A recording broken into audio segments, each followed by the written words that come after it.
Hi, I'm Dr. John LaPook, Chief Medical Correspondent for CBS News. This is Kate Steiker-Ginzberg, who spent a year with us at CBS News in New York City as a researcher and moved down here to Brazil. And fortunately, she speaks fluent Portuguese and helped us freelancing for the last week.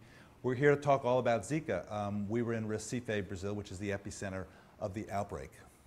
Yeah, so I think one thing that people really would like to hear from you, Dr. LaPook, is, obviously you did a deep dive. You really read all of the academic literature about Zika and microcephaly.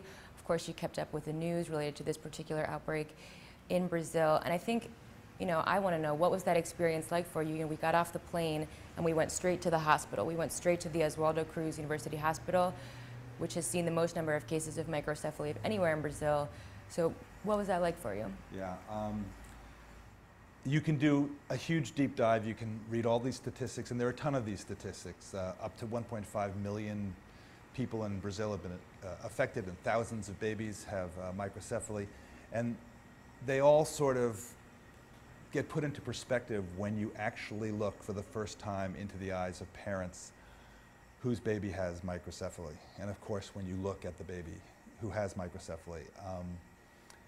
It just takes your breath away, and I have to say, you obviously were translating for us because they didn't speak English.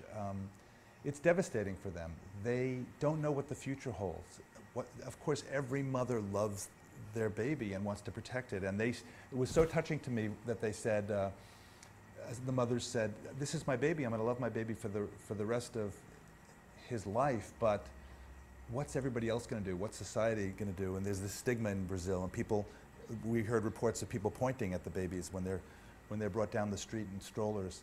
And then there's the idea of social services. What's going to happen to these kids? Are there enough resources? So it's very moving. No reading can prepare you for it, no number of statistics, the actual being there and feeling the human drama. Could you talk a little bit about what made this experience different from other outbreaks and other stories that you've covered? Yeah, we've covered Ebola, of course, that was huge, and I was in Haiti in 2010 for the cholera outbreak. This was different in that this was such a changing situation, almost day to day. I mean, with cholera, you kind of knew what was going to happen. You knew what cholera was, and you knew the natural history of it. Ebola was a little more mysterious, but this, we got there the first day. There was, for me, seeing for the first time babies with microcephaly. That was very emotional. Then there was as we were there, it was revealed that there were some cases of people getting Zika infection from blood transfusion. So we were talking to laboratory people. We went to a place which is probably the most sophisticated, or one of the most sophisticated labs studying Zika in the world. And he was explaining to us, the virologist, exactly how they grow it out and what that might mean in terms of the blood supply, what that may mean in terms of testing. So there was that. And then just yesterday, there was a report that it was in saliva, that Zika virus, active Zika virus, was found in saliva and in urine. And of course, each one of these is followed up by a lot of questions. Well, what does that mean? Can you actually get it from kissing somebody with saliva? And from what we know, and Dr. Anthony Fauci, who's the head of infectious diseases for the NIH, told me, just because you have virus in the saliva, it doesn't mean that you can give it to somebody that way. And I think that's a very important thing. So just all these changing things, you feel like you're really in the middle of a changing situation. And remember, everybody, that until 2007, up until 2007, there were only a couple of dozen cases of Zika. And then in the ensuing years, there were tens of thousands. And then since May of 2015, suddenly we have more than 1 million cases. So we're just learning. People are saying, why don't you know more? Well, we're just learning about it. Yeah, the statistic that really stuck with me was the one that first Dr.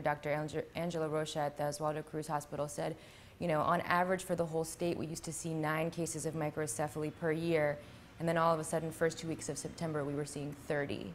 And all of a sudden, they looked at it and they said, something is wrong here. That this has to be something, different than what we've seen before. And of course, we'll end soon, but we just have to briefly mention the doctor who put the pieces together. Yeah, Dr. Vanessa van der Linden, she works out of this hospital that works with children with special needs. And Dr. LaPook, you asked her a great question about, was this like detective work, you know, and she gave a very wonderful answer. But it really seemed like, you know, they were trying to figure this out. What is this? What makes this different from other cases of microcephaly? And then a team of them, of course, you know. She put it all together. Suddenly they were seeing a large number of cases. And by the way, her mother is also is a doctor and noticed some cases, and she was talking to her brother. It was a real family affair, and they put it together. Anyway, we could talk for on and on and on. I guess we'll just end by saying what I think I take out of this. One of the things I take out of this is that it's, you know, it's one thing after the other, right? It's Ebola, it's dengue, it's chikungunya, all these viral illnesses. Now we have Zika. What's going on? And I think what's going on is that the world is getting to be a smaller and smaller place. People can FedEx themselves, you know, from one place to another, same day delivery. So these viruses can spread, and even the mosquitoes could move up because people say climate change, and so the conditions exist in a wider area than it used to for these mosquitoes, for example, to breed.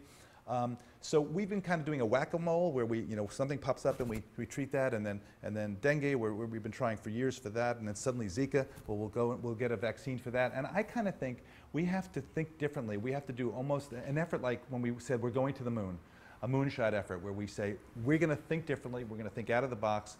How can we set up a way so that we can confront other viruses, because you know there's going to be another virus. Maybe it's a whole different way of thinking about making vaccines, of treatment and things like that. So I'll leave with that. Here from Brazil, where it's sweltering. It's already 90 degrees in the morning.